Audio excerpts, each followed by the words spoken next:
Quand même réagir. Bon, il y a plusieurs éléments. Déjà, on a la possibilité de parler comme on veut, mais quand on est député de la République, on fait attention aux expressions sexistes, machistes, dans un moment d'apaisement. Monsieur Vacheron. Ensuite, ce que je voulais vous dire, c'est que puisqu'il utilisait les éléments de langage, et on va bien se comprendre, vous nous avez volé 2 années de vie à la retraite, d'accord? Les 2 années les plus difficiles au travail. Le travail, on sait ce que c'est. Il est dur. Vous parlez à un fils d'ouvrier, monsieur. Hein. Il est pénible, d'accord, mais moi je suis salarié. Il est dur, il est pénible. Et aujourd'hui, on n'arrive pas à aller jusqu'au bout. Donc je vais expliquer. Monsieur le député a utilisé l'élément de communication de monsieur Bayrou pour dire que la dette augmentait de 5 000 euros par seconde. C'est extrêmement grave.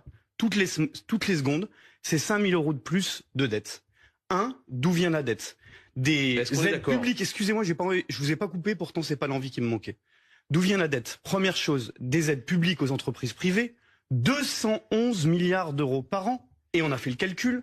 Si on le divise par seconde, ça fait plus de 6 600 euros par seconde. Donc la dette générée, dont vient de parler de monsieur le député, qui défend systématiquement l'intérêt non pas des travailleurs, et tout le monde le voit bien, les sondages le montrent, les votes aussi, ils ont été minoritaires sur tous les sujets. D'où vient la dette? Elle vient des aides publiques aux entreprises privées.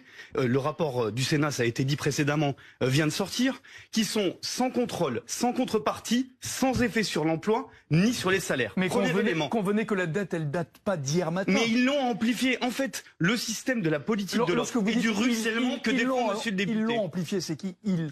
Monsieur le député, il fait partie d'une majorité. Le chômage ou monsieur Hollande, qui était le chômage ou monsieur Mitterrand. Moi je défends les travailleurs. Je défends les travailleuses et travailleurs. Mais moi je vous donne une réponse. Donc le CICE, on était complètement opposés. Mais justement, nous toutes les mesures. En tout cas, monsieur Forquet, c'est là pour poser des questions. Et je vous remercie.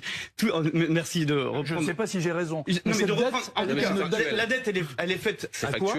Par les choix délétères qui ont été faits par le gouvernement Valls, El Khomri, Hollande, qui ont fait le CICE, des aides publiques sans contrepartie, 20 milliards par an, qui ont été transformés par Macron en exonération